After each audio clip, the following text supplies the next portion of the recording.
This is the Rich Channels podcast. My name is Jeremy. And my name is Rephael. This podcast has been brought to you by ASC International. Now, all right, let's get to it. So today, we're going to talk about what our dream careers are and how they evolve to our everyday lives and where we come today. So to start, did you think you'd be here in 5 years, 10 years ago? It's 5 years, 10 years ago. I would say no. I don't even know where I was going, honestly. Like, all I knew 5, 10 years ago was I like basketball, I like food, and I like to work out. That's it. That's all I knew. What about you? 10 years ago, 11, man. 11, yeah, that's so crazy. young. Oh my goodness. Honestly, I was just trying to play video games after school, I'm not gonna lie. After I got off that bus, I was just trying to run straight home, like, you know what I'm saying, do nothing all day, just be a kid. You see, because like your mind is not really there. I mean, unless you just grew up with a different kind of mindset. If that kind of like work ethic is instilled in you, but for the average kid, like you just try to like, you know, kick rocks and stuff. Like, yeah, go to the playground until it's dark out and just run around. Yeah. Like nobody, like, I don't know, like the other day I saw some kid just basically spewing out stuff he heard on the internet, talking about some, like, do you really want to work a 9 to 5 for the rest of your life? Kid's like 12, bro. Kid's 12? You can't even legally work yet. I was like, what are you talking about? You see though, because it's the social media, because I think everyone's on that same wavelength, as in they don't really want to work for anybody else. But people say that, but like they may not really mean it when they understand what it is to actually work for yourself, because that's a hustle. I mean, I'm all for, like, you know what I'm saying, like getting your own business, starting your own career and whatnot, but don't spit out rhetoric you hear just because it's popular. Like, you're 12 years old. Why are you telling me to get a job, essentially, to get my life together? Like, what? I'm not gonna lie. If any 12-year-old try to tell me that, you gonna have problems. I'm taking this phone away. Yo, right? Like, if you don't send up your lemonade stand and call it. Like, what? Talking about he make $1,000 a month. I was like, yo, this kid need to sit down, bro. Wait, where'd you hear this from? It was a guy on YouTube who was reacting to, like, people who are like entrepreneurs on TikTok, and his kid, he was like 12 years old, 13 years old, talking about how he dropped out of school, created his own like marketing business or whatever. I mean, kudos to him if you're doing that early. But my thing is, how you gonna teach grown people how to be, like, basically how to be successful? Like, I feel like wisdom comes from anywhere, but like that type of wisdom, it's like, why am I listening to a 12-year-old kid? Like, sit down. Somebody was like, go play Fortnite or something. In the comments, bro, it's so funny. No, that's hilarious though. Like, go outside, be a kid. No, so this brings me to this question though. Where did you see yourself, like, as a kid? Everyone has a dream job that they're so interested in. What was yours? Nah, I want to be a chef just because I saw SpongeBob. When I was younger. I was like, yo, that looks so cool. Get your hands behind the grill and just, like, you know what I'm saying, chefing it up. So I was like, damn, I want to be a chef or a superhero. Or a chef or a superhero? Jeremy. Put the cave on. Used to run around the house. What's your superhero name be? Probably. Oh, this gonna be bad. Let's see. That's a good question, bro. Alright, so backtrack. What would your superpowers be? We gotta, you know what I'm saying? There's steps to it. Yeah, but I was younger. I'm not gonna lie, if my younger self picked what superpower I had, I'd damn near be a god. Like, I'd have everything. So essentially Superman. So Superman, if you've seen, like, I've never read the comic books, but like everyone knows, like, the X-ray vision, super cold breath. No, I said X-ray vision. Yeah, X-ray vision and laser vision. Super strength, super speed, like, can fly, like, all this other stuff. I know it's on topic, but I mean, it's kind of on topic, but a superpower I actually want is super speed. That'd be the most convenient one. Just in everything, because it's like, all right, I'm fast enough to get out of situations and travel places. I'm fast enough to do what I need to do. I'm still fast enough to, like, if trouble happens, I could save the day. It's not like one of those powers where it's like, I have telekinesis, like, you can read people's minds and, you know, do stuff on a daily basis, but you can't, like, help people, like, if someone's in danger. Like, I can still help people with super speed, you know. Time out, because there's one thing missing though, and I don't know why this just clicked for me. You have super speed, but you ain't never say super stamina. I don't know what that got me, but it's just like, bro, like, you could be super fast to get out of breath. I'll tell you that much. Yeah, I'm not gonna lie. You can't help nobody if you can't help yourself. Yeah, I'm gonna run like 400 meters. like a quarter of a mile, and be like, damn. No, not a quarter of a mile. Yeah, no, it's quiet. It's quiet for that, bro. You be tired after like. Well, let's just say with the super speed, I have all those things. I would have super speed. Okay. That's the balance. You start crying. That's gonna tears you out just from laughing. Yeah, no, because you just, I don't know. That one got me. But no, that's cool though. So, okay. So, aside from the superhero, you said you'd want to be a cook. Yeah. Or a chef. Mm-hmm. Where did that come from? So you have like a background in. Yeah, so, I mean, when I was younger, I used to, like, besides watching SpongeBob and everything, I used to, like, play around with different dishes. Like, I used to, like, even if it was, like, looked like the nastiest thing, I was still, like, creative enough to, like, just throw stuff together and see if it like stuck. And I just started doing that as an adult as I grew up, and then I started playing with different spices, looking online, see what I can do, see if I can make my own version of it. And I still like cook to this day. It's like I still try to like come up with dishes. I do a little baking sometimes. I would say baking's hard. Baking is a chemistry. Like baking is literally a science. Yeah. But cooking wise, like I like to cook like, obviously the chicken, the beef, the steak, like beef, pork, whatever meat there is. And I just like to be creative with it. I like to do dishes from like other countries and other parts of the world. And just dabble and just dabble. Get a taste of each country, literally, essentially. Okay, I like that. See, because I'm just straightforward, just straight chicken tenders and that's it. Yeah, I was like, even at my grown age, but But back to topic. What would you want to be when you're little, or what would you want to be like? What's your dream career? So funny enough, when I was younger, I jumped from thing to thing to thing. So I think the first thing I ever wanted to do was be an astronaut. I'm not there. I'm not gonna lie, that was one of my careers too. I just remember. No, I think every little kid wanted to go into space. That's just the coolest. The freedom is just the coolest thing, bro. I just want to experience like zero gravity like once in my life. Just like float around and like go to Sky Zone. Having like no body aches and stuff and. Bro, go to Sky Zone. It's like 20 minutes away. It's in Yonkers. Yeah. Next thing you know, mess around, get a back cramp or something like that from like doing that whole pose. Oh nah. Yeah, actually. Yeah, nah. I'm not even that old. I'm good, but yeah. So astronaut. Then like my mom, she was a nurse, so I wanted to be a doctor. My brother and I wanted to be doctors.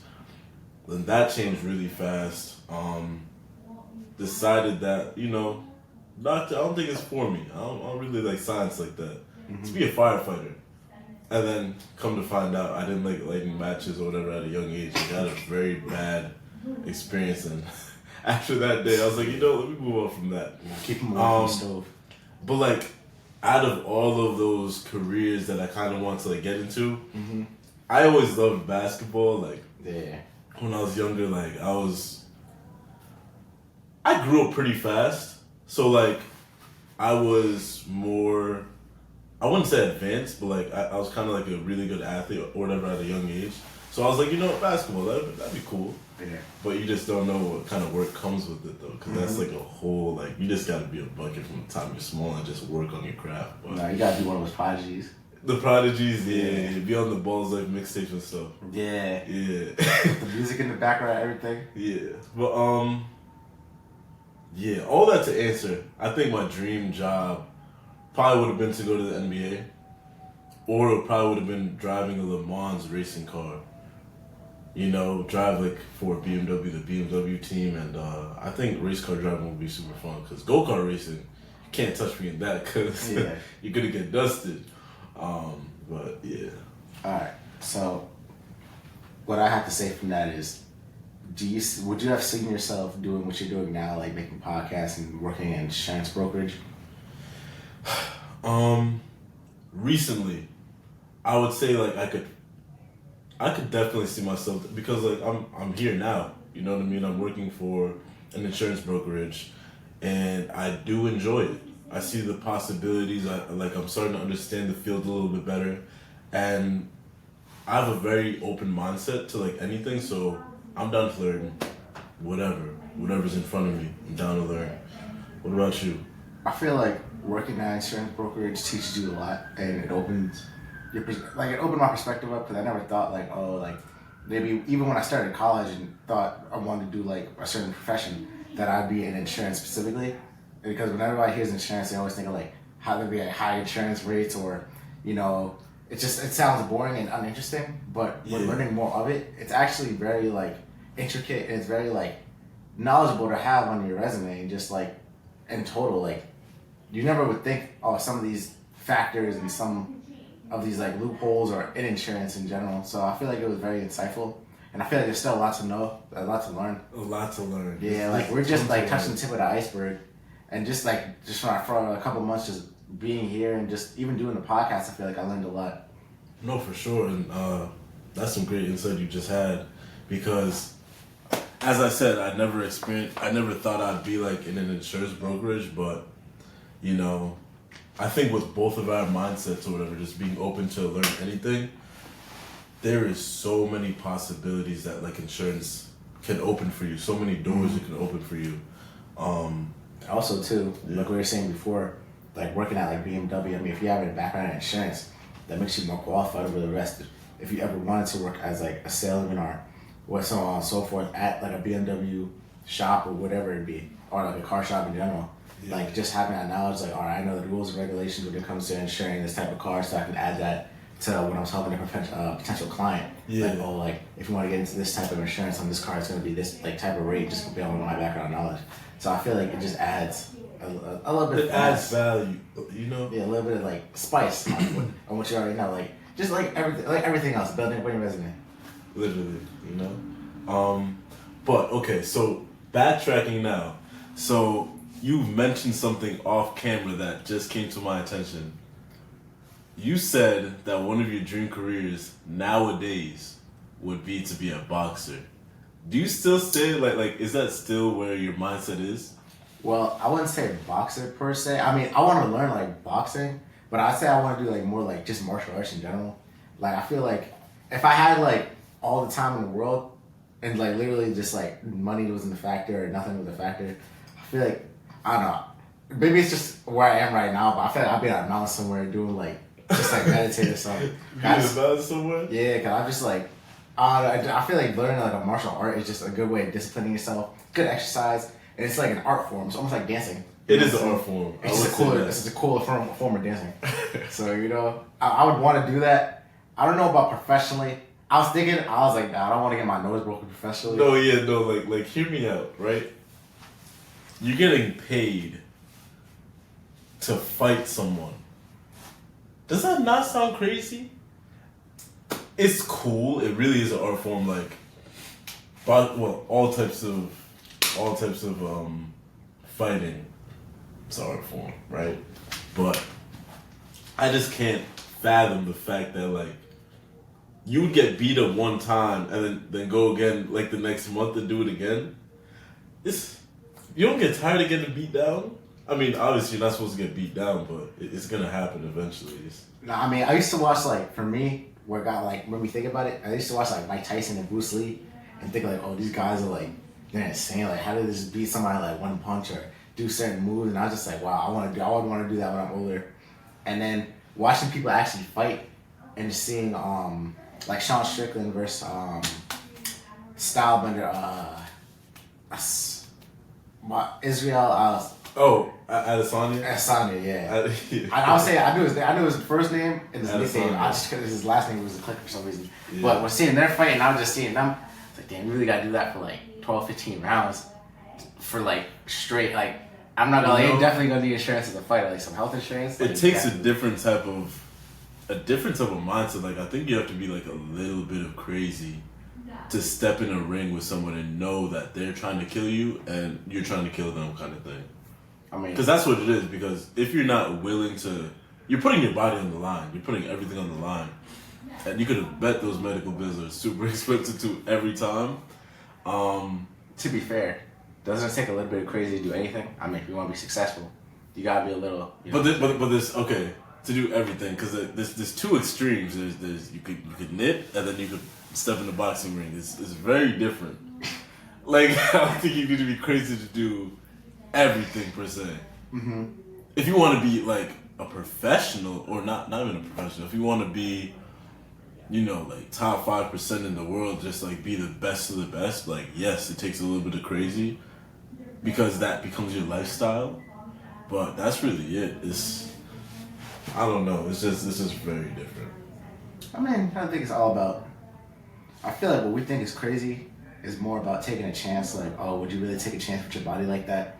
It might be seen as crazy, but it's more like taking a risk. Like, oh, same thing as buying a business, like or starting a business. Like, oh, do you really want to take a risk, like spending $10,000 of the money you saved working on a business that possibly might fail? Yeah. Yeah, it might sound crazy, but to you, it's just an investment. Same as your body. Like, oh, it might be crazy. An investment. Okay. Like, it might be crazy that I'm gonna fight somebody for money, but I'm investing the time I spend working out and training, whatever, so that when I eventually do get to that, do start fighting somebody, and do professionally do that, that if I get hurt, I'm able to reimburse myself essentially and get a higher reward. So it's like high risk, high reward.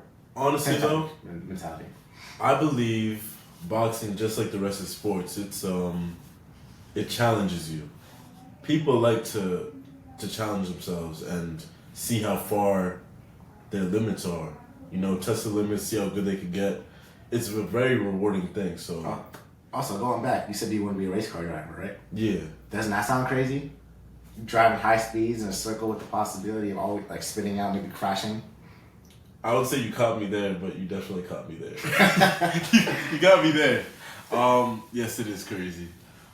Except for when you were born with driving skills like no other. Because you should have seen me on Need for Speed back in the day.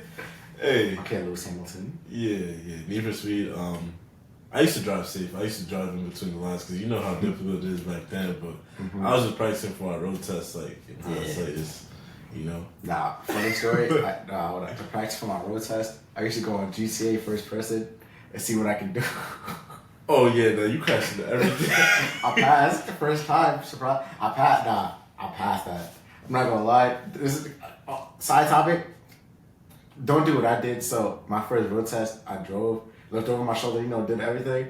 He said, "Oh, like take a right." I kept going straight. I was so scared. I was so nervous, bro. I did not hear what he said. He was right there, bro. If I was a driving instructor, stop right here. Don't go further. Like I would not. Nah, he was so chill. He was like, "No, just keep going." I was like, "Thank you." Nah, I was so. I think you were all types of messed up. I was so like, he said turn right. I did not hear him because I was so scared. So, yeah. Word of advice: don't be stressed out. Just don't drive like Jeremy. Nah, I was scared. No, When'd you get your license? When did I get it? Yeah. 16. So. Oh wow. Whoa. Nah, you can't get you gotta get your permit at 16. No, I got my license. Okay, I got my license maybe 17. Yeah. Yeah, but see, I was nervous. How old were you?